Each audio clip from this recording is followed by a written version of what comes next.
Welcome. We'd always begin with a moment of silence, so we invite you to rise with us, followed by the Pledge of Allegiance.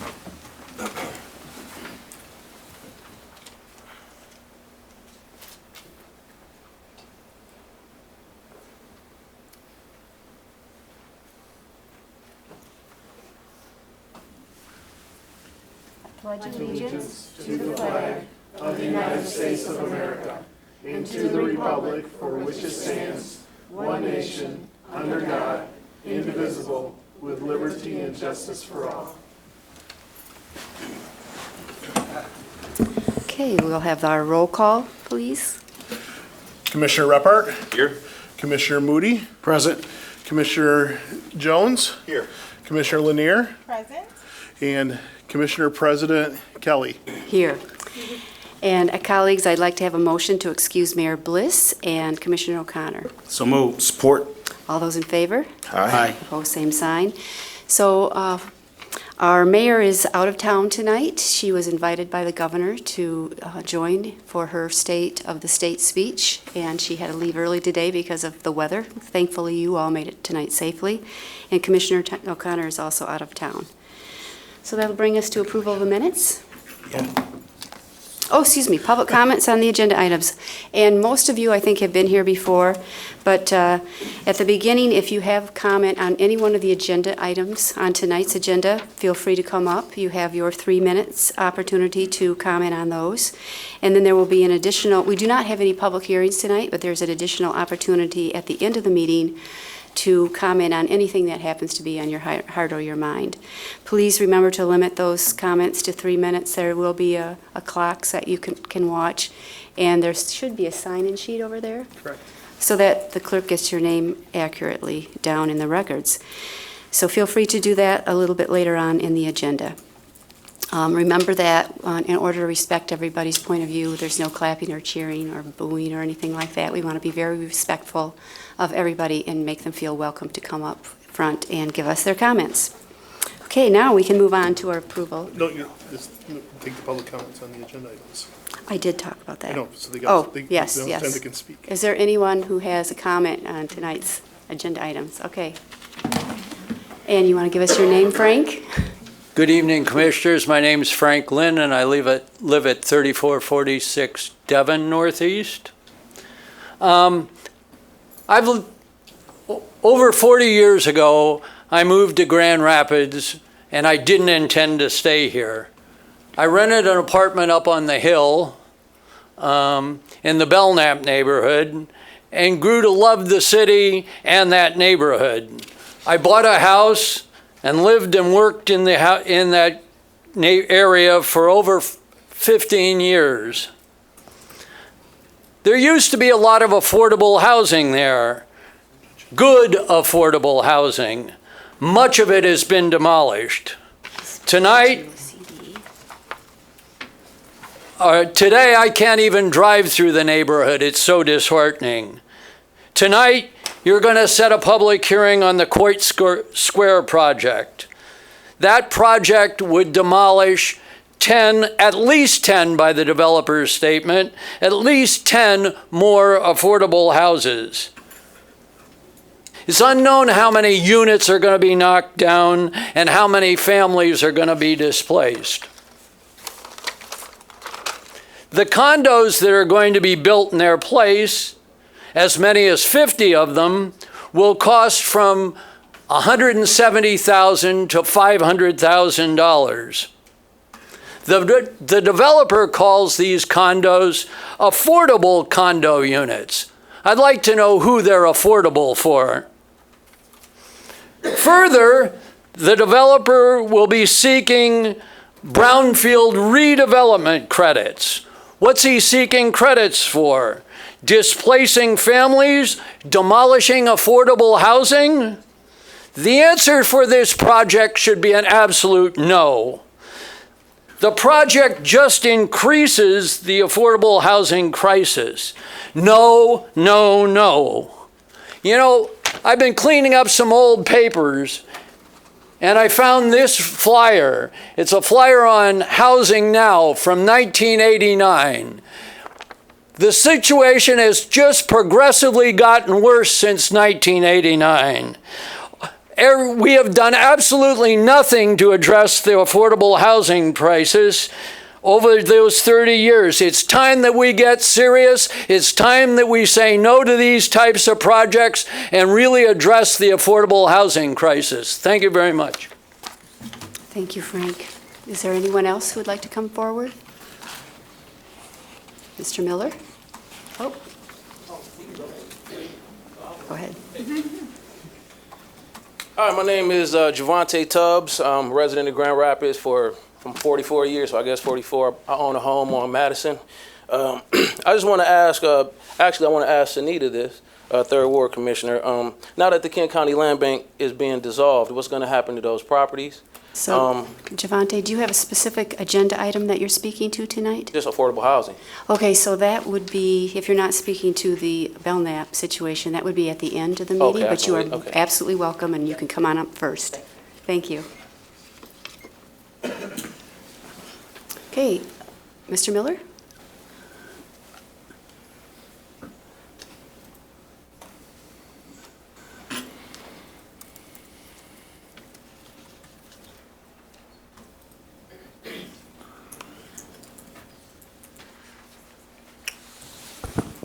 Well, a very pleasant good evening, fellow veterans and citizens of Grand Rapids. This is the House of the People. Watchdog Miller reporting. Welcome to Simon Legree Square, where citizens who were elected, like Sarah's in the back room, a whole bunch of people, a bunch of out-of-towners up there who were never elected.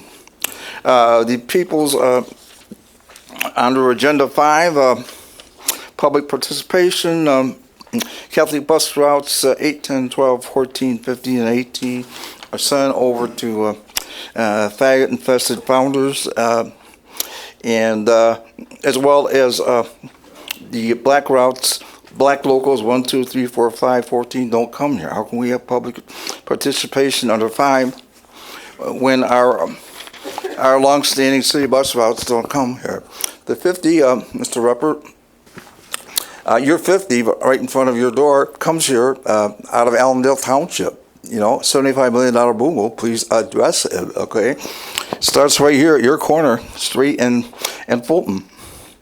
Under Ball Parkins, 7-4. Mr. Miller, excuse me, which number are you talking to? We're on 7-4, ma'am, Ball Perkins Park. Who is Emma J. Cole, and what has she done to desegregate this city? 7-4. 9A, 1 through 5. What are their programs, the functions, goofy-looking THEIR? I grew up, did okay, serving the military. Was it his or her?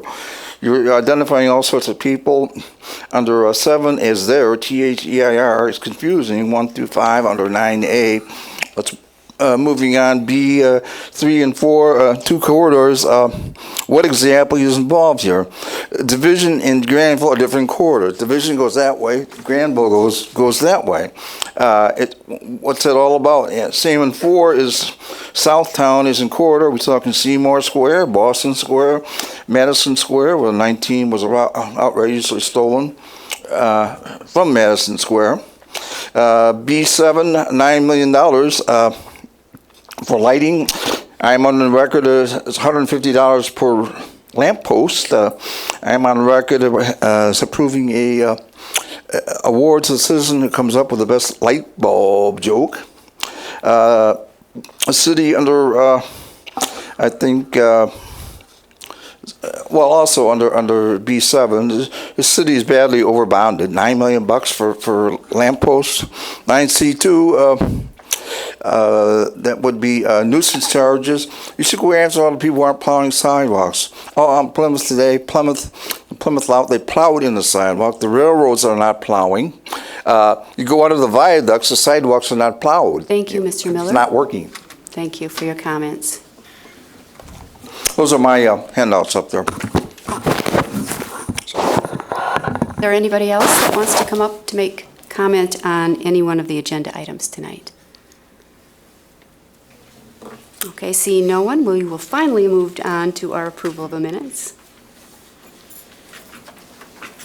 So can I get a motion? So moved. Support. Okay, any comments, commissioners? All right, all those in favor? Aye. Opposed, same sign. That brings us to petitions and communications.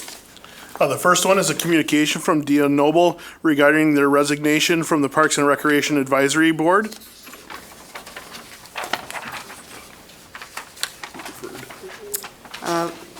Referred to committee on appointments. Number two, a communication from Taffy Dickerson regarding their resignation from the Parks and Recreation Advisory Board. Referred to committee on appointments again. Communication from Wendy Falb regarding the resignation from the Smart Zone Local Development Finance Authority Board. Referred to committee on appointments. Communication received from Garrett E. Crow expressing support for the proposal to rename Ball Perkins Park in honor of Emma J. Cole. Received and filed. Communication from Cesar Gonzalez regarding their resignation from the Housing Appeal Board. Referred to committee on appointments. And communication received from Mikhail Kardajov urging the City Commission to ban gay cure therapy in Grand Rapids. Received and filed. Okay, that brings us to reports of city officers. The first one is the Comptroller's Report for the period of December 21, 2018 through January 16, 2019 in the amount of $35,248,855.77. Received and filed. Treasurer's Report for the period of December 21, 2018 through January 11, 2019. Received and filed. Comptroller's Report for the period of January 17, 2019 through January 30, 2019 in the amount of $19,630,542.29. Received and filed. And the Treasurer's Report for the period of January 12, 2019 through January 25, 2019. Also received and filed. Thank you. That brings us to our consent agenda and reports on standing committees. Our consent agenda is items that we have discussed and voted on at our morning meetings, and then by one voice vote approve. I do want to explain that a few of these items are brought to us from our meetings 2 weeks ago when, in a very unusual weather event, as we all know, the polar vortex, we had to cancel the evening meetings, so we had to add those to tonight's agenda. So can I get a motion? So moved. Support. Okay, any conversation, any discussion? All those in favor? Aye. Opposed, same sign. So that brings us to our ordinance to be adopted. The first ordinance is an ordinance amending Section 1 of the Budget Ordinance 2018-35 for fiscal year 2019, Amendment Number 13. So moved. Support. Okay, all those in favor? Aye. Opposed, same sign. And we need a roll call vote for this. Oh, hold on, I gotta call the roll on that one, sorry. Okay, Commissioner Moody, Yes. Commissioner Kelly, yes? Commissioner Jones, Yes. Commissioner Lanier, Yes. Commissioner Repart. Yes. Okay, now we need a vote for Nine. immediate effect. So moved. Support. All those in favor? Aye. Opposed, same sign. Okay, that brings us to our next ordinance. The second one is the consideration of an ordinance rezoning 1351 Leonard Street Northwest to TNTBA, Traditional Neighborhood, Traditional Business District. Okay, we need a roll call vote on this as well. So, you would, Yeah, so just brief about this. This is the former West Leonard School. It's been we need a motion. Oh, So moved. Support. there we go. Okay, So this is the old West Leonard School. It's been vacant for quite some time, and somebody has purchased it from GRPS and is going to turn it into a banquet facility. okay. Any further comment, colleagues? Okay, then roll call vote. Commissioner Moody, Yes. Commissioner Jones, Yes. Commissioner Lanier, Yes. Commissioner Repart, Yes. Commissioner Kelly. Yes.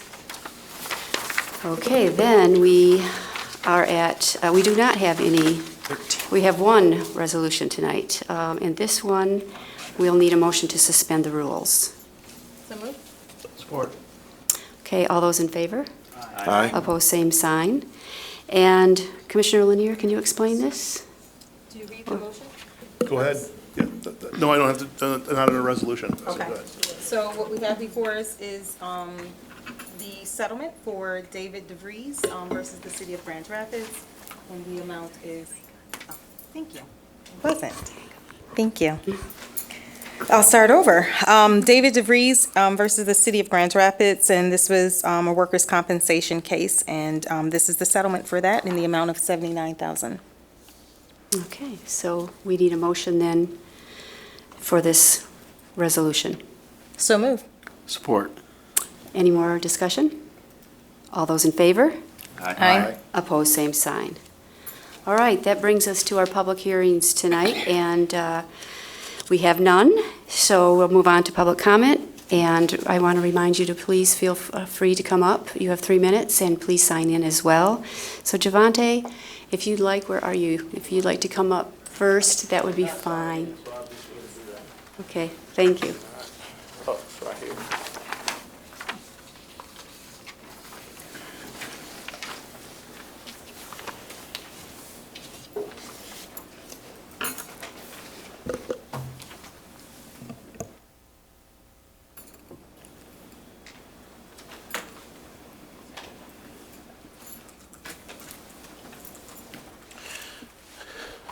All right. Javante Tubbs, Grand Rapids, Michigan, born and raised here, homeowner. Just had a couple questions, actually, for Sunita. Just wanted to know, now that the land bank, the Kent County Land Bank is going to be dissolved, what will be happening to the properties that they managed? And will the residents be able to come down to the city and purchase a home at auction the way they used to be able to?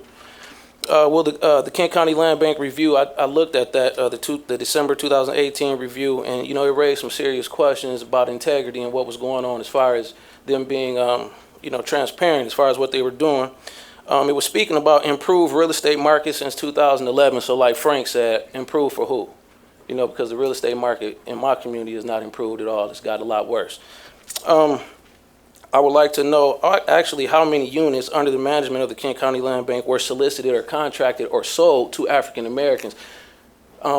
If you guys have that data, I would like to have it, as opposed to, you know, whoever else they were being sold to or contracted to, because I would like to know if this at all would contribute to what's the gentrification going on in our community right now. So if I could have that info.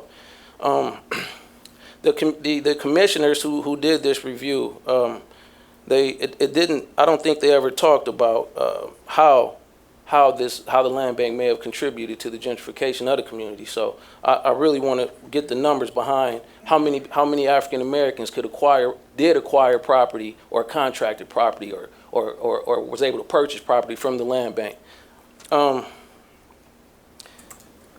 They talked about expanding outside of Kent County. The commissioners didn't. They said not to expand outside of Kent County. I don't understand why we would even be thinking about expanding outside of Kent County when we have a housing crisis right here. So I'm a resident of Grand Rapids, born and raised here. I'm not from out of town the way the executive director was from out of town. So I have vested interests here, friends, family here. I definitely would. I'm in the service already, into serving our community. So I wouldn't be doing, I'm not here to line my own pockets. I'm here to help, because it's a housing crisis, like I'm saying, in Grand Rapids, Michigan. And you guys all know that.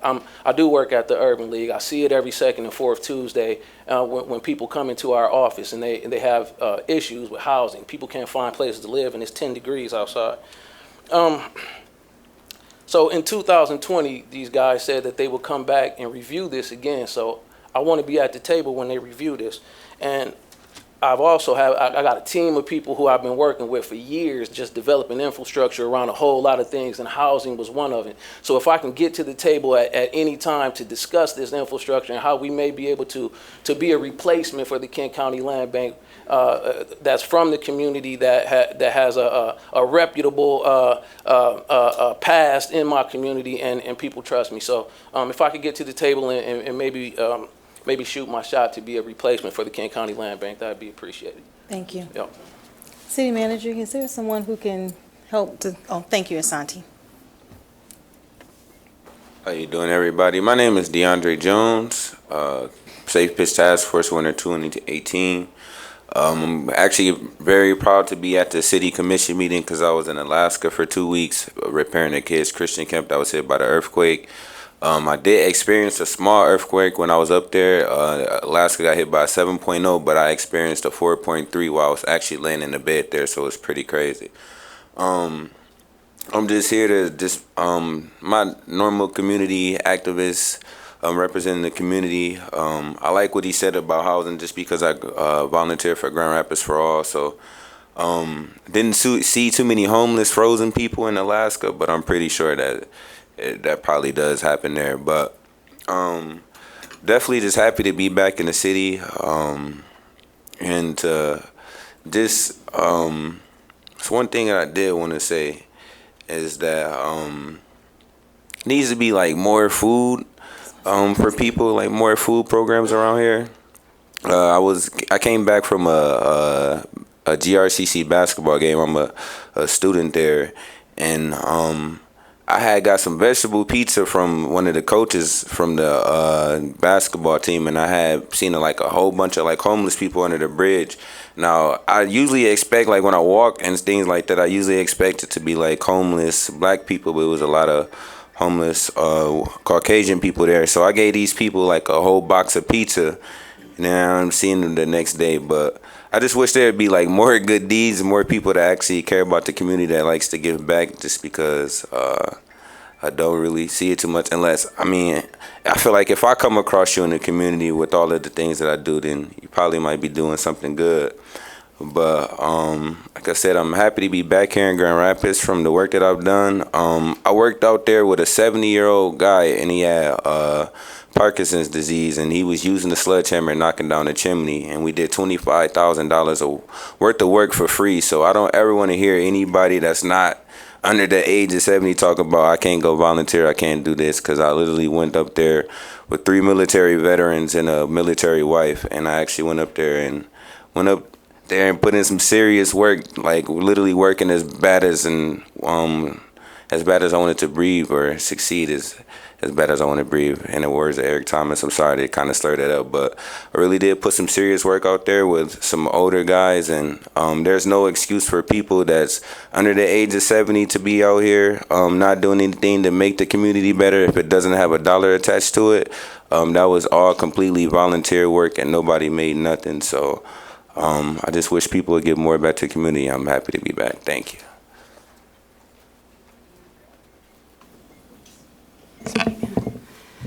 Welcome. Thank you. Good evening, Commissioners. My name is Susie Walters, and I live in the city of Grand Rapids. I am also part of a citizens group called Empower the Citizens, ETC, and we have a special research project that I'm going to give you a copy of now with help.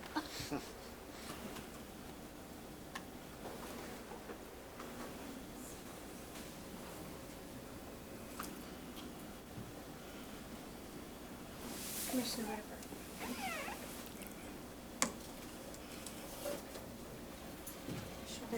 Thank you. Mr. Washington. Thank you. Welcome to Winter. Thank you.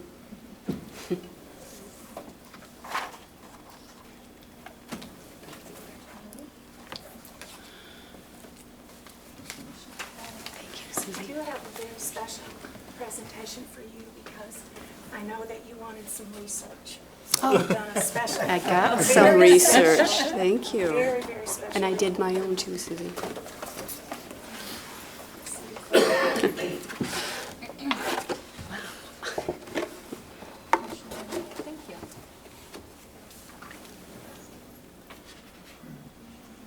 you.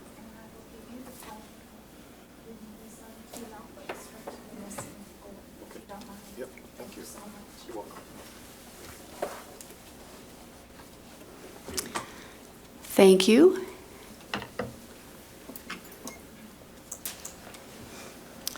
Good evening. I am Reena Baker, and I'm here with Empower the Citizens because we love Grand Rapids and we want it to be the best possible city. We are providing information to make it easy for you to change the city election cycle from odd years to even years. In November, you expressed interest in finding research on the impacts of moving city elections to even years. We have gathered the research for you, and we have given you folders. Our speakers tonight will refer to them throughout the presentation. You will see in a table of contents research article links. The research debunks the objections that you have heard regarding this proposal. First, did you know that cities began holding elections in odd years to intentionally exclude minority voters from participating in those elections? Commissioner Rappart and O'Connor is not here, but don't you think it is time to put this issue on the agenda? Second, the proposal to change the city election cycle is not just for small towns. It is currently being considered by large cities such as Minneapolis and St. Paul, and has been implemented in Austin and recently in Los Angeles, cities much larger than Grand Rapids. Third, even though down-ballot voter fatigue is a real phenomenon, the significant increase in voter turnout in even years more than makes up for the voter fatigue. More voters select local candidates when they are allowed to vote in even years. The research and local data conclusively demonstrate that consolidating local election with state and presidential significantly increases the voter turnout. It is good public policy, and it is racial justice. Finally, full consideration should be given to the recommendation from the Greenlining study in tab 1. Jurisdictions whose off-year elections skew the electorate and minimize the vote of people of color should consolidate their election immediately to avoid voting rights violations. We hope that some of you are open to hearing the research and the data rather than place your personal political advantage ahead of voter inclusion. Thank you. Thank you, Ms. Baker.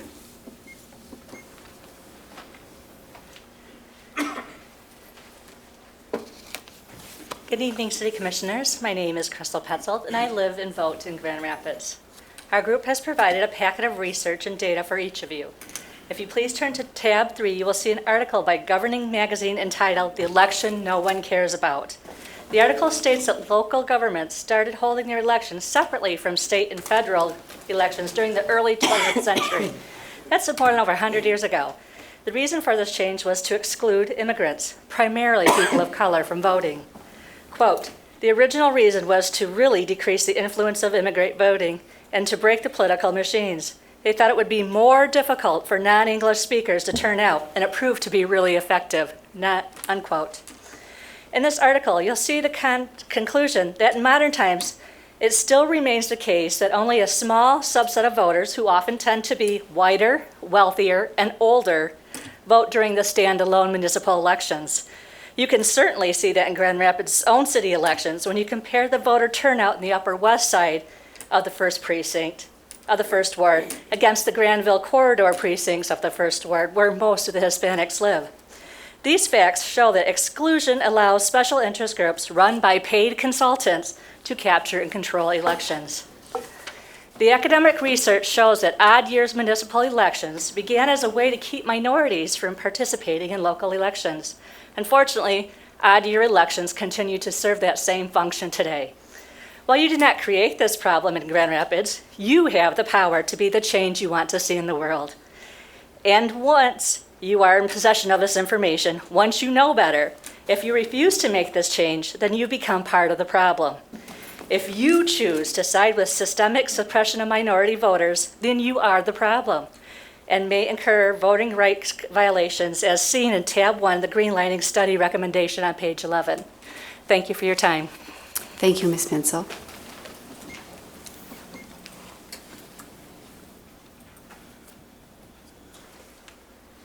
Good evening, Madam President and City Commissioners. My name is Katherine Mish, and I live and vote in the First Ward.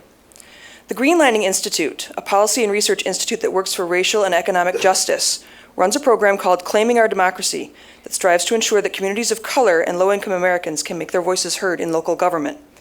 If you would like, you can reference in tab 1 of your folders, where you will see a research brief written in October 2013 by Jose Hernandez of the Greenlining Institute.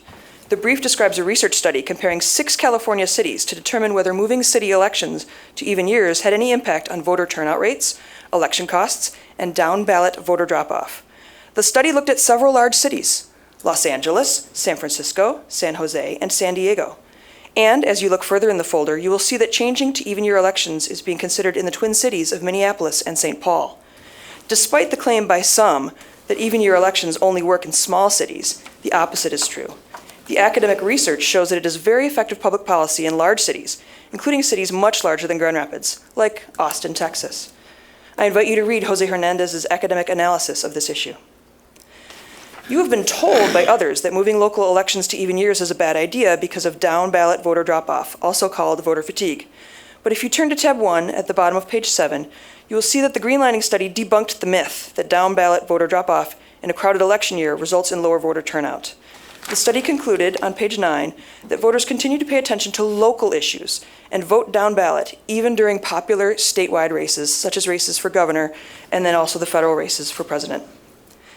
Experience in other cities confirms that while voter fatigue does exist in high turnout elections, the number of voters who participate in the down ballot races in even years is so much higher than the number of voters who participate in odd years, it more than makes up for the rate of voter drop-off.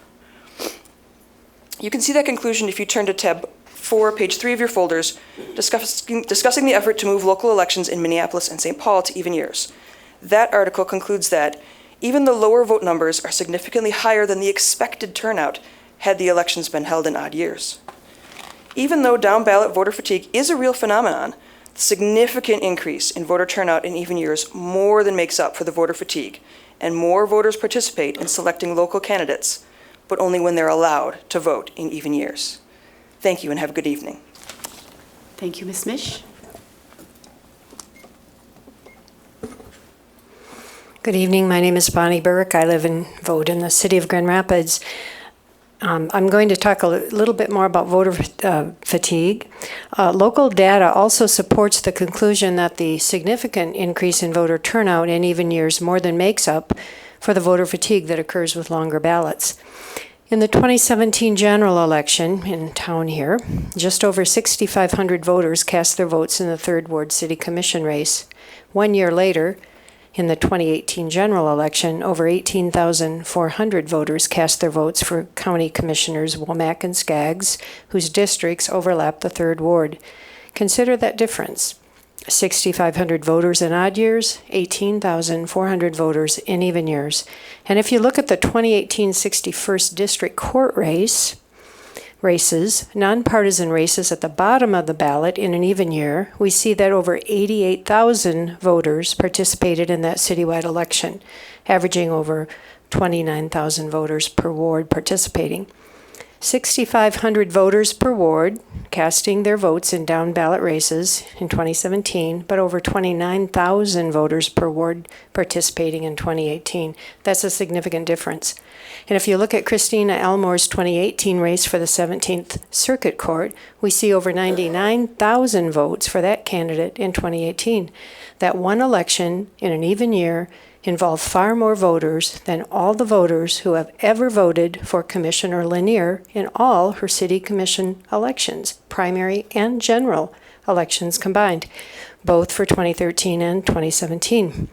Even though voter fatigue is a real phenomenon, the vastly larger number of voters who participate in even year elections by far makes up for that phenomenon. More voters in real precincts like 66, 67, and 76 will participate in local elections if those elections are held in even years. Since I have a little time left, I'd also like to say that I attended the Martin Luther King breakfast sponsored by the Urban League. I usually am invited and have enjoyed it for many years. I saw many of you there, maybe all of you were there. But I was touched by one of the speakers who got up and told his story, and he was being honored. And I remember what he said about his why he had done some of the things he had done. He said, "My mother taught me to do the right thing." And I thought, you hear that more and more, do the right thing. I believe that in your hearts, increasing voter participation is, you would think, is the right thing, and especially when minorities are basically left out of elections. So I urge you to consider and do the right thing. Thank you. Thank you, Ms. Burke. Welcome, Commissioner. Welcome. Good afternoon. Good evening. Well, I could come up and just say ditto, ditto, ditto, ditto, because basically what has been explained here is what I grew up watching. And finally, I look out in here and I see the sea of people that we've advocated. We started advocating for this change in the 70s. So by 79, we had created the metamorphosis, the wheels for this particular production to be here. We had created the wheels for all you African Americans to be here, because it was the white godfathers and stuff like that that came around, patted us on top of the head and said, we're going to work for you. But we didn't want that. So we went out and built our machinery, talked our own game, and now look what we have. But then that's not the whole extent of it, because we can have a better relationship by allowing folks to do what they do in the voting process. So we work with the Commissioner DeYoungs and all the commissioners before to try to make this thing even. But now I'm proud to stand here, and it looks pretty good to me. But it can be better. It can be better by changing the whole vote pattern, so that the people that's involved in this can have a better turnout in the third ward. We've always been proud of what's been happening in the third ward. So now we're here and continue to be proud. The city election in the odd years, it does need to change. We need to be able to take those odd years and allow people to express their opinions through the ballot box. We can do it. It was back in those old days where we came up and said we can do it. We didn't think that we'd have 5 or 6 African Americans sitting at this spot back then, but now we do. And it started in the 70s. A lot of the young folks don't believe that we did anything back in the day. But this is a result of what we did back in the day. And I'm glad to see it. God be with us. We can keep on moving, because we can make this whole town. We used to say, let's paint the town red. Well, now we're doing it, and we keep eking out change. And it's just constantly happening, because we have God on our side in trying to move this thing forward, because our families have suffered. Thank you, Commissioner. Okay. And you forgot to give us your name, but we all know you are Paul Mayhew, so thank you. Thank you. Hope you signed that's the in first as time well. I got a little nervous. We're all your friends. Welcome. Good evening, Commissioners. I'm Dr. Jose Flores. I'm proud to walk in the footsteps of Paul Mayhew and follow up with some comments of my own and bring some personal testimony to this issue before you by Empower the Citizens Group, who have presented to you a case for changing from odd year elections to even year elections. I'm fortunate to have recently been re-elected to the school board during an even year, and having prior to that been elected to the school board during an even year. And I know from personal experience that it is more effective when more people vote, when they come out to vote. I ran for city commission some years ago when I was a younger man. I've been here in Grand Rapids for 63 years, and and I'm very proud of my Grand Rapids roots, and I believe that I have plenty to provide. But it's not because of my own personal interest that I want to see this change. I want to see this change because diversity is important. We don't need to depend on sponsorship or patronage on behalf of individuals with their political machines to get us elected. We need to be able to depend on voter turnout. And in the data that's been presented to you in the first ward where I live, and where many of the Hispanics, Latino, Latinx, whatever you want to call us, live, we need representation so we can too be represented in this illustrious body. You look at the data, and it's just it's devastating when you look at how few people turn out in these special elections on odd years, compared to the vast increases in voter turnout among African American and Latino voters during even years. And so while this is very shocking and unacceptable, we need to hold you responsible for making a change. And I challenge you to make that change in the interest of increasing the diversity of this body, increasing the participation of all groups, racially and ethnic groups that represent this mosaic of Grand Rapids. You know, when you talk about populations that vote, and you go from 1.8 as an example in precinct 24, or precinct 18, which had 3.4, or 15, which had 2.4 in 2013, and then they go up to 44% in a general election. Think about this. Your machine just might not work for you in the future. But voters of Grand Rapids in large numbers, when they turn out, that's real democracy.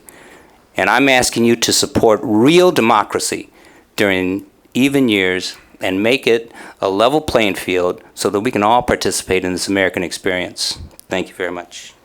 Thank you, Dr. Flores.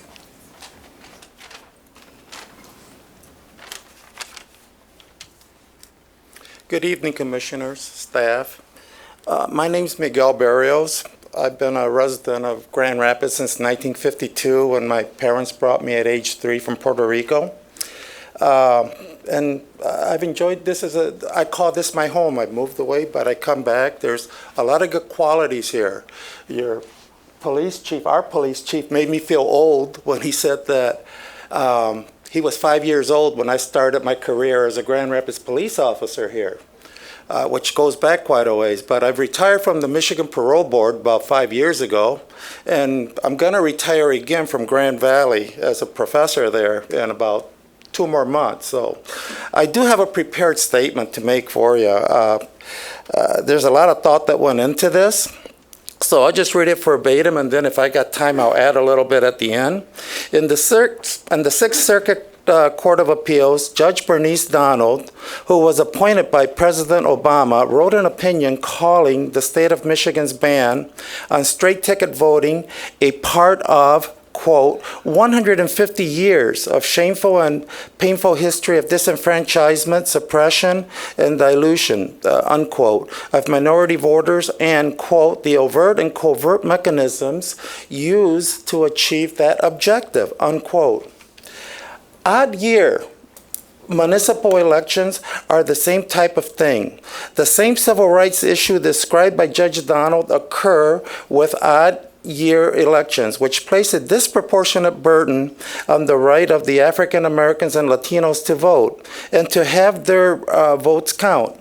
This is because the election data clearly shows a strong relation between race and low voter turnout in odd year elections. When the elections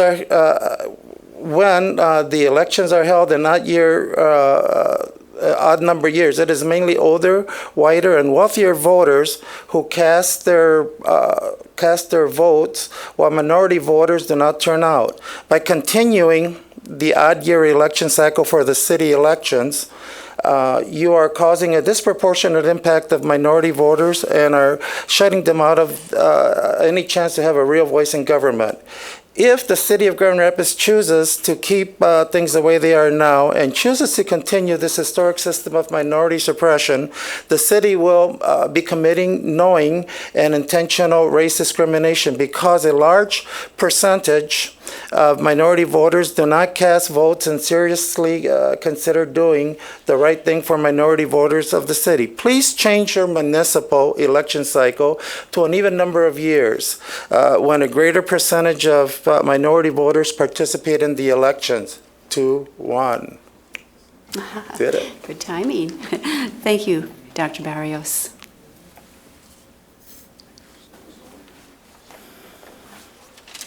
Good evening, ladies and gentlemen. I'm Gail Schilling, proudly a resident of the First Ward here in this beautiful city of Grand Rapids.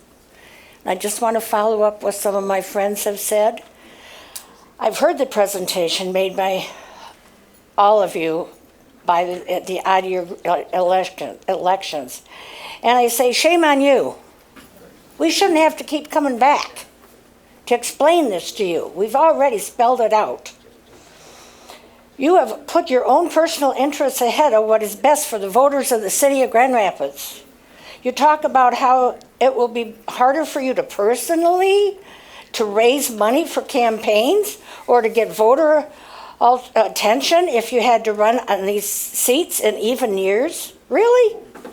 Real leaders don't put themselves first. They put the people they're here to represent first. You are supposed to put the voters of the residents of the city first.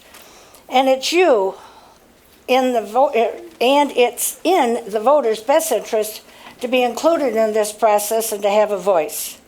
If you continue to cling to the elections where there's 3% to 11% of voters turnout, when you have an easy way to ensure that over 40% of the voters turn out to participate, then you are clearly choosing your own personal interest over the best for the voters in your district. Shame on you. I know you'll do the right thing. Thank you. Thank you, Ms. Schilling. Good evening, Robert Metzgar from East Grand Rapids, Michigan, but I am here tonight on behalf of a tenant of mine at 312 Prospect Northeast. And the good news is I'm not going to ask you to move the mountains of voter fatigue tonight. Evidently, I'm here to ask you to move a mountain. It shouldn't be, but it appears to be so. I've expressed to a commissioner that it's aloof to think that a no parking sign is going to fix an issue when the city has a demonstrated, consistent, and pristine amount of dysfunction when it comes to enforcement. I'm here tonight not for myself, because quite frankly, this particular city commission has cost me enough in the last year, both in the way of financial and time. I'm here for a tenant of mine, my best tenant, who I had to console because she was in a car accident out in front of my property in what was a preventable situation. There was a Lincoln Navigator, Spectrum employee, been a problem before, been called on before. The vehicle was parked past the no parking sign and 6 feet away from the curb, and the snow was not an issue. I took the gentleman from the car that was hit where he needed to go to be a good neighbor because that vehicle wasn't going anywhere. I came back. The driver of the car had mentioned to the police officer that that car needed to be ticketed. My tenant mentioned to the police officer that that car needed to be ticketed. And then I spoke to the officer and mentioned that that car needed to be ticketed. We all received different excuses. You'll forgive me, but I've come to expect it from Grand Rapids PD when it comes to these matters. It's been more than 10 years of an issue. I'm getting a little tired of coming in here for what is the basics of services, and we're talking about voter suppression, and we can't do the basics. It's simple, people. If you want to do the expansion, you want to do the development, which I'm all in favor of, believe it or not, might come as a surprise to you. I'm one of those that says if you're going to put 20 pounds of poop into a 10-pound pail, you got to scoop some of the poop out of the way that falls off the side, or you don't keep putting more poop in the pail. It's that simple. A college town, these tickets should be twice the price that you're charging now, and there should be enforcement. We discussed it for over a year now. 3 weeks ago Friday, I couldn't even get out of Vineland Place on the Prospect because there was a semi parked illegally to go to the credit union, plus 7 vehicles, all parked illegally in the 300 block of Prospect Northeast. How hard is this? I don't know why the police officer chose not to get out of the vehicle. It was obviously a cold day. I don't have his badge or his name because, like I said, the behavior's been so consistent. I'm not wasting my time where no one cares to hear the complaint. Thank you. Thank you, Mr. Metzger. Good evening. My name is Graham Talbot. I'm, I guess, a recent arrival in Grand Rapids. I've only been here for 4 years, brought here by college.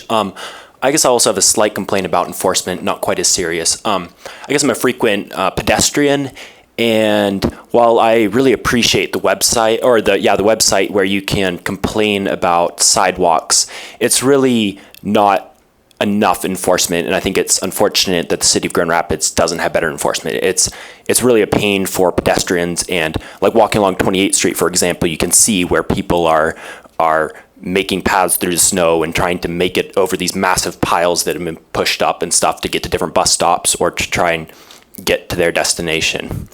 I hadn't heard about this proposal to move to even election years, but I think one other thing that should be considered that's really relevant to that question is the level of voter information, whether it's not just the quantity of people who vote in an election, but it's the information they have and their ability to make wise decisions for the people they're voting for. So whether in an even year election, even if there's 10 times as many people voting, what's the ratio of people who will have a real grasp of the issues and a real grasp of the character and the capabilities of the potential commissioners? Thank you.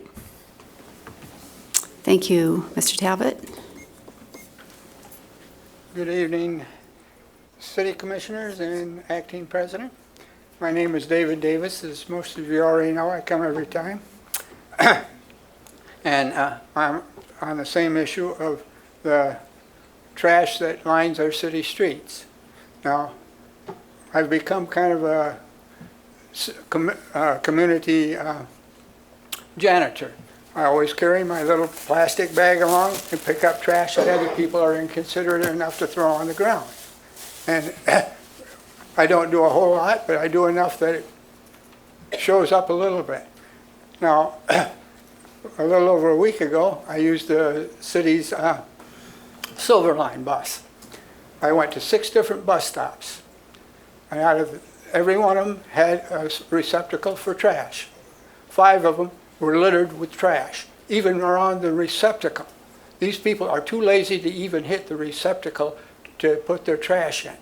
Baskets are fine, they do some good, but they're not the answer. The answer is getting to the people. The people need to learn how to respect their city, how to have pride in their city, and do what is necessary to keep it clean. And everybody here needs to do their part, as well as those that are listening on the news media. And so I'd like to see more done on that. I've worked with Kevin Santos, and he's a fine gentleman. He and I have had some discussions. We found out that we have similar issues, and we have different issues that we have learned from each other on. And I've enjoyed working with him. On this election bit, I find that the even year elections have so many issues on them that it's completely overwhelming. I can't really understand what all of these issues are about. And maybe we need to look at both sides of this story and see whether people that don't come to the odd year elections, it's of their own prerogative. They're probably just don't want to come on the regular elections either. But this is my opinion.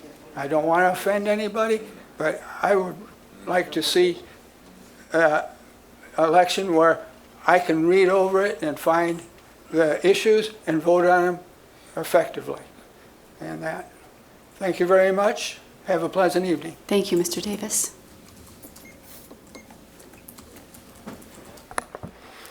Evening, Commissioners. My name is Jeff Smith. I live in the 2nd Ward of Grand Rapids. I'm speaking on behalf as a member of Movimiento Cosecha GR and GR Rapid Response to ICE. I know you all have received information from the ACLU and from Merck about the case of Humar Ramos Gomez, a former Marine and U.S. citizen who was arrested by the GRPD and turned over to ICE.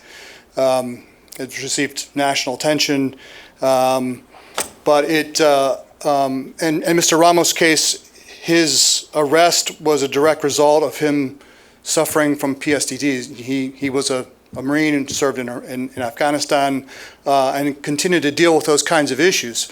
And while we're grateful that it's gotten a great deal of attention, the form of trauma that he suffered is also suffered by other immigrants in this community anytime they come in contact with law enforcement, whether it's GRPD or the Kent County Sheriff's Department. And that stuff doesn't get much of attention. And so we know that Grand Rapids has adopted a welcoming city policy. And so if Grand Rapids wants to be a welcoming city, then we sincerely request that you not have the Grand Rapids Police Department cooperate and collaborate with Immigration Customs Enforcement. If they want to be a welcoming city, we ask you to not utilize resources, taxpayer money or other resources to collaborate and cooperate with Immigration Customs Enforcement. We also ask that you would support the Driver's License for All campaign that Movimiento Cosecho is working on, because people who are arrested or stopped by police disproportionately, about a third of the time, it's because they don't have current driver's licenses from the United States. They have driver's licenses from their country of origin, and Michigan used to, up until 10, 12 years ago, used to allow people to use licenses from their country of origin as a legitimate driver's license in the state of Michigan, and we're working to change that again in Michigan. So that's another thing you could do to sort of support the effort. The last thing I wanted to mention is just that whenever we do ICE actions around challenging ICE violence in the community with the immigrant and affected community, no matter what we do, the Grand Rapids Police Department will send 6, 8 officers or multiple patrol cars to harass people, to intimidate folks, even though we have a deep commitment to nonviolent organizing in this community. So if you aren't aware of that, you should note that. And lastly, the last thing I wanted to just mention is the fact that it's because of our efforts over the last 7 months that the Kent County Sheriff's Department now will no longer take holds for ICE unless there's a judicial warrant, and that's a direct result because of our organizing. So we will probably be coming back to the same kinds of things, to have that kind of conversation with you all, but we hope that you will meet with us, talk with us, to adopt some of those kinds of policies in a proactive way if Grand Rapids indeed wants to be a welcoming city. Thank you. Thank you. Thank you, Mr. Smith.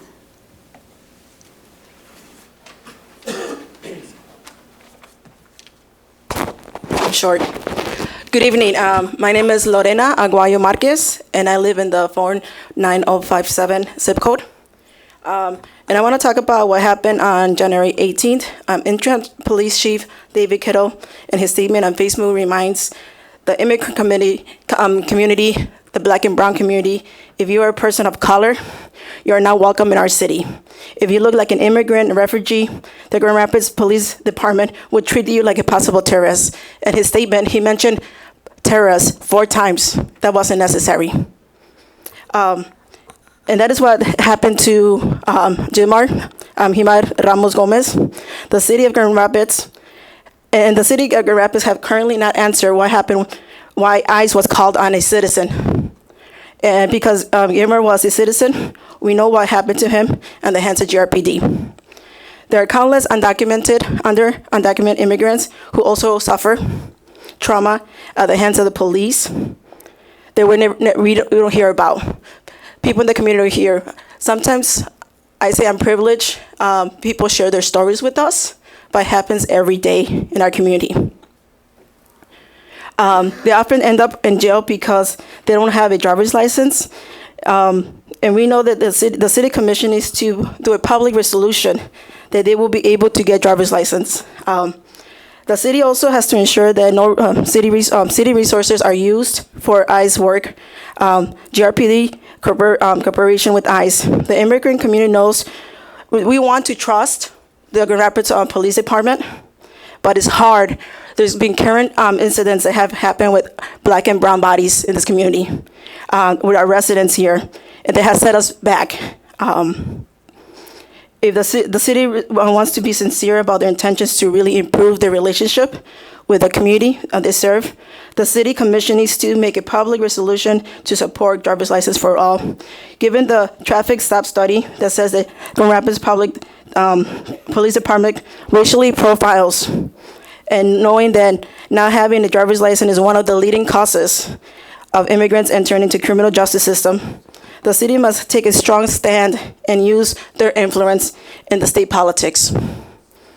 The other thing that I want to talk about is I know that the Grand Rapids Police Department is currently recruiting community members to participate in their policing at the Speed of Trust initiative. And I'm asking you, this is another ask, that you track the demographics to ensure that all community members are included, especially Black and Brown community members. And let's work together to make sure that Grand Rapids is a welcoming city and also a safe and prosperous city for all of its residents. Thank you.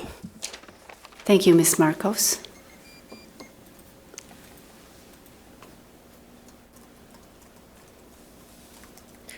Hello, I'm Amy Carpenter. I live in the 3rd Ward. I am a core team member with GR Rapid Response to ICE. We are a group of volunteers who support families who have been affected by ICE violence, and when possible, we interrupt ICE violence as it's happening. I'm also a member, an ally circle member with Movimiento Cosecha GR.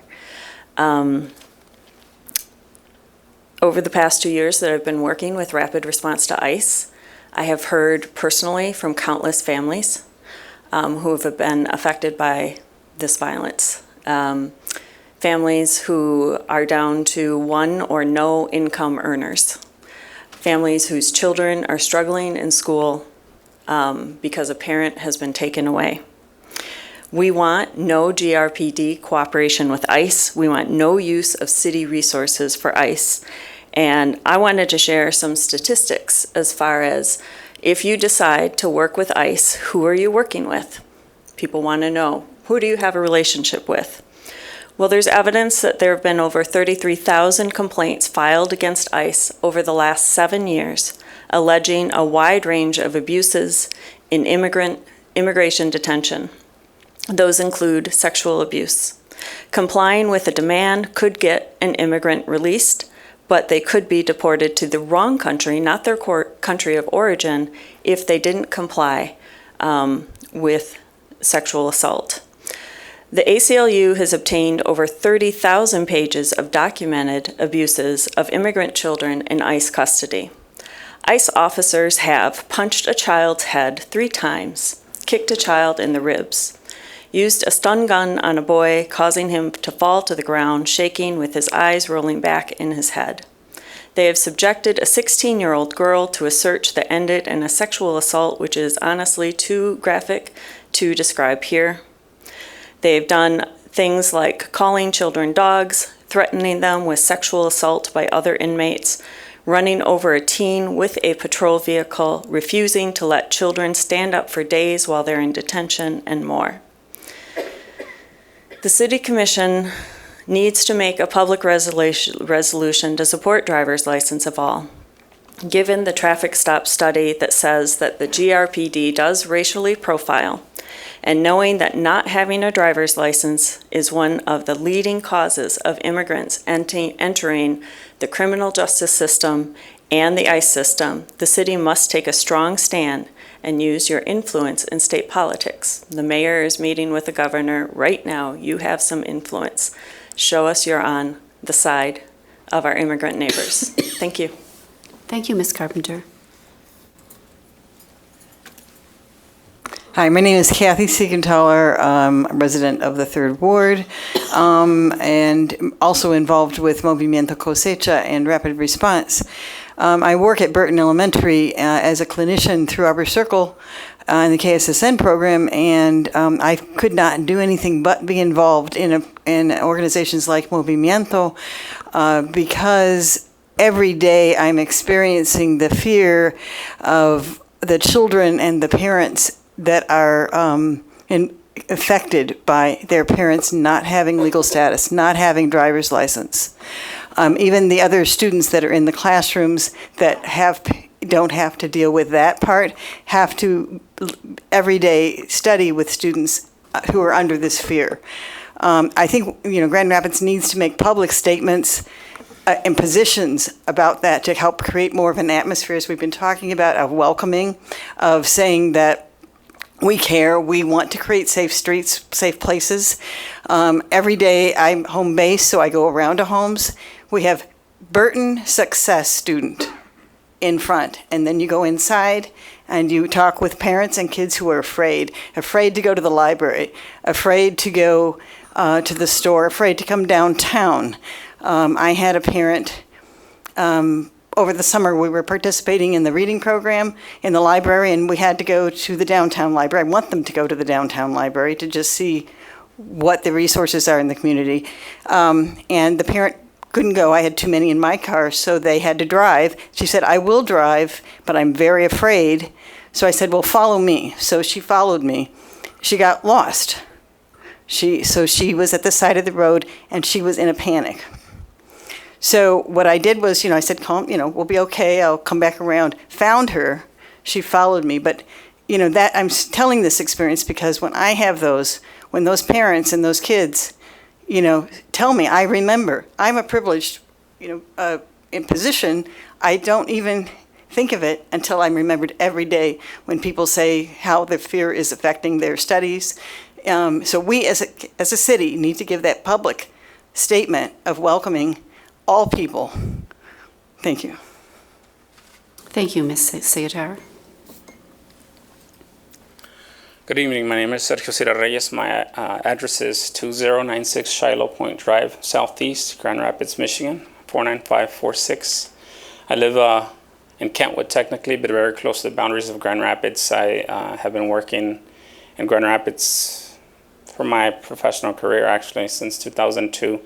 I've been driving in Grand Rapids the majority of my time. I would say 2/3 of my driving happens in the city of Grand Rapids. I'm here to speak in support of Movimiento Cosecha. I think that as a community, there's the temptations. I think that Movimiento Cosecha is a fringe group that exists outside of what the Latino community, what we as a Latino community value, support. I think we're not a monolith by far, but in this community, because it's so isolated, insular, I think the degree of separation for us Latinos is significantly smaller. Whenever somebody is deported or taken, we know that person. We know somebody that knows that person, and it impacts us all. And so I wanted to remind you all that I want to ask you to remember that although the people that you might the Latinos that you might regularly come into contact with, collaborate, be in meetings with, while they might not be at the demonstrations normally, I think you should know that they, on a regular basis, and the multiple committees within the Latino community that I'm in, every single committee, at some point we mention how can we support the efforts of Movimiento Cosecha. So that's one point that I wanted to make. The second point is that I wanted to share an experience that I had recently with the Grand Rapids Police Department where I was stopped. Up until 2 months ago, I would have been the first to get in a police car with one of your police officers and do the 4-hour thing. But for 2 months ago, I was stopped by GRPD and a sting operation they were doing. I don't know if it was a sting operation, but it was on Burton and Division, classic Latino neighborhood. They stopped me. They told me that I smelled like marijuana. They pulled me out of the car. Officer pulled his hands down my pants, put me in the back of a police cruiser when I talked to my wife, actually held me, didn't want me to look at where they were talking to my wife. Later on, my wife told me that they asked him, that officer asked if I was a U.S. citizen, and if I was a U.S. citizen, I had nothing to worry about. So the police department keeps saying, that the former chief of police keeps saying that the city officers don't ask for that, they don't work with ICE. But how can we as a community, right now when the city has significant problems with community police relations, if it happened to me, imagine how many more people it happened to, and people that maybe got arrested, maybe got possibly deported. But either way, are not here to talk to you about that. I can't be the first person that GRPD asked that. Mhm. That's it. Thank you, Mr. Reyes. My name is J.R. Martin. I live in Grand Rapids on Anishinaabe land, and I'm here tonight to join my friends and community members in demanding driver's licenses for everyone and an end to the use of any city resources to assist the work of ICE. I also want to specifically echo what's been said about the Grand Rapids Police Department statement that was published last month, which again is a statement that used the word terrorism 5 times in a single paragraph. People aren't fooled by this. We know that this situation was not a case of thwarted terrorism.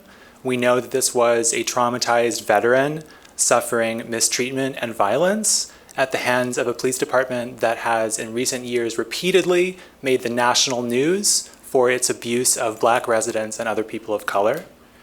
So again, in response to this case and in response to months of pressure, as people have talked about, Kent County took the step last month of changing its detention process so that no one will be held for ICE without a warrant. And that's not the end of the story, but it is a step. I would urge the city of Grand Rapids specifically to take a similar step and to affirm the kind of commitment to racial justice that does not allow collaboration with an agency whose aims and methods openly further the project of white supremacy, because that's what ICE is. They've made that very clear to us, and the city needs to stop working with them. Thank you, Mr. Manager. Good evening. My name is Quinn Burke. I'm 23 years old, and I now live on the west side of Grand Rapids. I wasn't going to speak tonight, but as I was sitting back there thinking about how easy it is for me to just wake up, pick up my keys, get in the car, and drive somewhere, maybe over the speed limit even, and not have an issue. I am living without fear, and I'm here as an ally to Movimiento Cosecha because my friends, my neighbors, your neighbors, live in constant fear, and that's not okay. So I ask, like the rest of us, that you consider not allowing Grand Rapids Police to have any cooperation with ICE. As you've seen at the border, even the violence that is visible to us, it's not always visible to us, and I think that we need to just trust the immigrant community and listen to what they have to say. They are a valuable part of our city, and any cooperation with a violent organization such as ICE does not reflect the value or welcoming qualities that Grand Rapids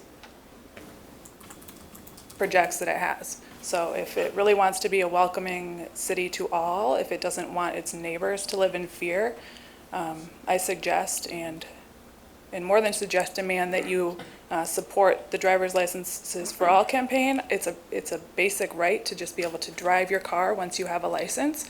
So I think that is something that really seriously needs to be considered, and unfortunately it's brought up time and time again. So I hope that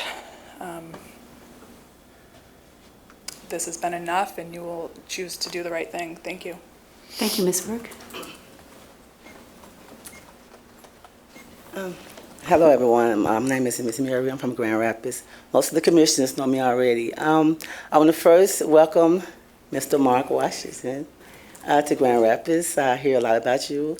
I know about some of your initiatives with the strategic initiative with the master plan, with the strategic plan and the fiscal plan. I think it's a 20 to 30 year for the first one, 3 to 5 years for the second one, and the fiscal for the first year. So I commend you on what you and the committee are doing.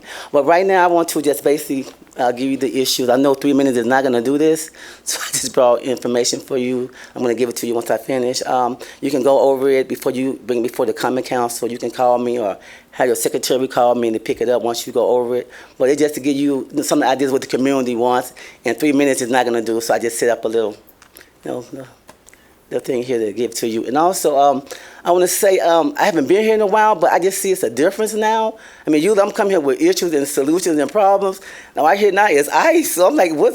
I've been gone too long or something? Like every conversation is about ICE now, so maybe I don't know what's going on, but I'm just going to give you mine. You know, what I came here for solutions for the city. Everyone know I bring solutions for the city, and I guess I just hope you all work it out so we can all get back to solutions for the city and not just one little issue here and there. Let's just move on and solve this problem with the other issues. Thank you.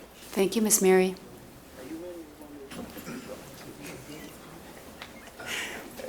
Just put a big X and a little X.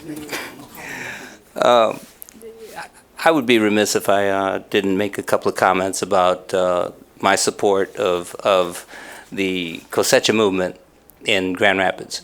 You know, I was born Mexican American, and I can't leave this outer cover. It is with me every day, regardless of how long I'm in this country, regardless of how my father was born in this country, how my mother was born in this country, how my grandparents came during World War I and provided services. I'm Jose Flores. Just 1 minute, that's all. Dr. Flores. And I just want to say that You've already had your 3 minutes. I'm so sorry. But this is a different subject. I know it is, but we only have one Okay, public comment. no problem. I'd just like to give support for the cosecha movement. They're part of this community, and their issues are relevant, and you will hear more from all of us because we stand together.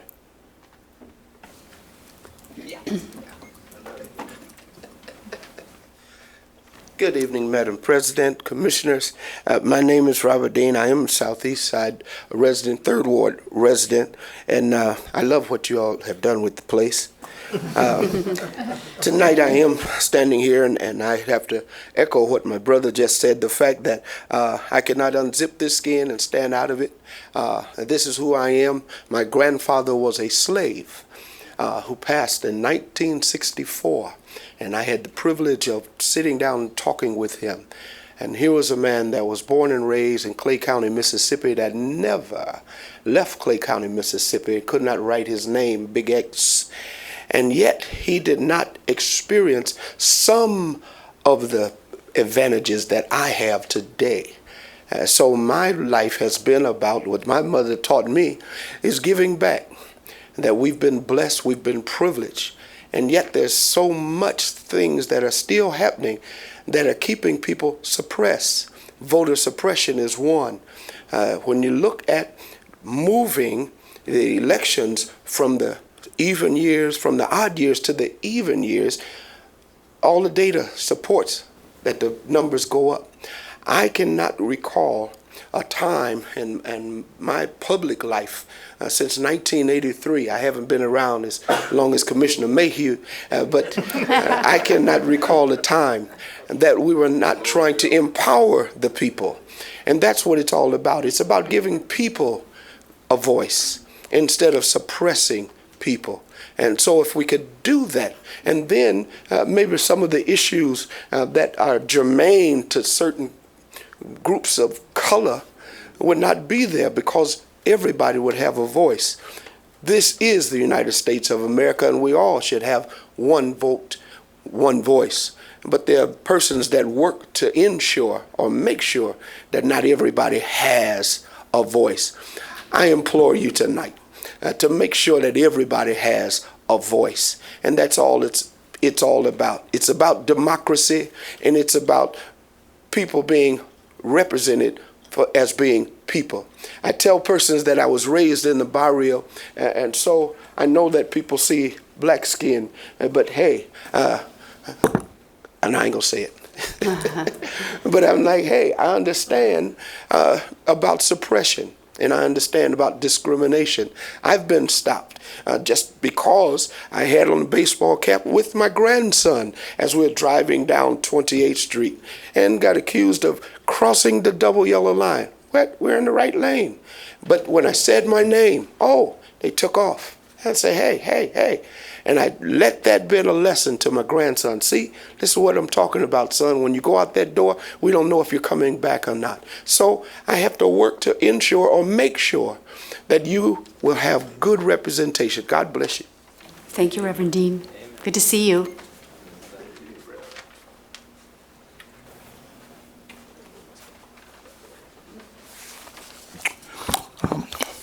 Watchdog back reporting. First, some housekeeping matters. Franklin bolded once he testified. Did he stick around to hear the rest of us? He was a Democratic county chairman for a while. He never worked at all to get our buses back here.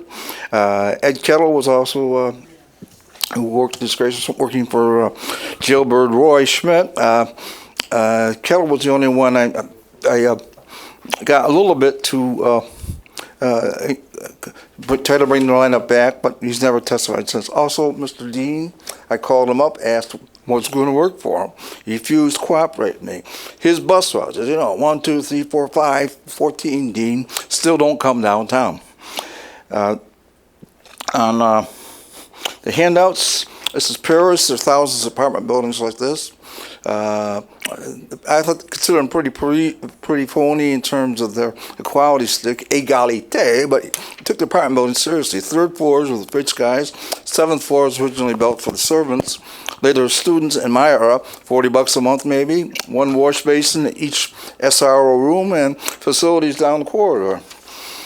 This is what Chicago's skyline looked like. Miller Johnson still has the contract for the law firm of the Rapid. Huge Miller Johnson sign outside. The bus stop below was eliminated. Weisendean, for example, fighting for his people on the South Side bus routes where that route was canceled. In terms of Cosecho, served in the military, active duty the whole time was on Texas deserts and am I boring you, Pastor Moody?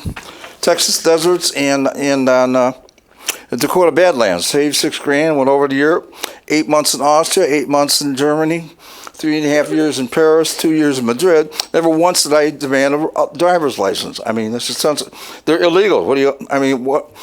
Illegal is illegal, and the laws of Mexico are much harsher than we have to deal with. 2 years in jail if you're caught, if you don't bribe someone. You have to coming up from Nicaragua someplace, you got to bring enough money to bribe their way through the Mexican southern states. 2 years in jail if they're caught. I mean, and they're part of the problem on the housing crisis is we have all these illegals here. Bounce them. They're hogging jobs and they're hogging housing. $250,000 for Calder Plaza. Right here, why don't our buses go there? The whole lot of you. Why don't they come here? $250,000 right there. On 12, Plymouth Avenue, no street addresses, and buses. Mr. Miller, your time is up.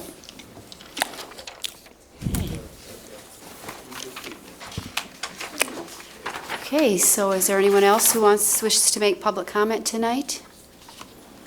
Okay, if not, then I will turn to my commissioners and see if there's any further comment from any of you. Commissioner Jones? Thank you, Madam President. Just want to thank everyone for coming out, for your comments, for your presence, and also want to say thank you to staff, in particular those who are operating in forestry and streets and removing the snow, and as well as our first responders, and just the incredible work that's being done to keep the streets as clear as possible and to keep the streets safe with regard to driving and walking and such. So thank you very much, and would ask that everyone just continue to be careful. I know that we are experiencing something that I think for many of us who have been in Michigan all of our lives have never seen anything like this, and so the hope is that we continue to practice safety. So thank you, Madam President. Commissioner Lanier? Thank you. I'd just like to quickly thank everyone for coming out and sharing the public comments this evening. Commissioner Reppert? Yeah, thank you as well. Thank you to the Empowering the Citizens group for your persistence and for the extra research, and special thanks to Cosecha for their allyship. And I heard 3 things that I plan to discuss with city staff, and so I just want to thank you for your solidarity with our immigrant community. And we're gathering the information that we need, and I'll do my best to circle back to I would love to meet personally as well. So thank you all for coming out, and be safe. Commissioner Moody? Yes, I appreciate everything that we've heard tonight, and I think it's important that communication is always key. And I echo what Reverend Commissioner Jones has said. Our city has done a great job with this storm that we've had. It set us back in terms of meeting, but more importantly, your voice is very important to us, and I hear you. Thank you. City Manager? Thank you, Madam President. I too wish to thank everyone for their input tonight, and also recognize the outstanding work by all of our staff and our community partners, to include the school district and the Rapid, and I know I'm going to start naming people. I'll name some out, but the state certainly in their declaration, but the many men and women of our workforce who worked around the clock over the past week or so to ensure that the health and safety of the public was well. And so I want to thank them as well as consumers for their efforts in restoring power. I'd also like to just remind, I heard a lot of comments about the incident involving Mr. Remus Gomez, and I just want to remind community and commissioners, we did get a formal complaint from the ACLU on behalf of Mr. Ramos Gomez, and that has been referred to our police department for an investigation, and the Internal Affairs is continuing to do that. And our policy has not been to speak on the specifics and get ahead of the investigation, and so we are waiting for the completion of that. And as soon as that occurs, we will have answers that have been asked to those questions. Thank you. I think that's important that you added that tonight. And City Attorney, do you have anything that you wish to say? Well, I concur in my thanks to all of you for coming out tonight on such a wintry evening, and thank you too as residents for doing everything you have been able to do to help your own fellow neighbors in this last couple of weeks of winter weather. Thank you to the staff and to all of our partners that you mentioned, City Manager. And again, thanks for coming. Good night.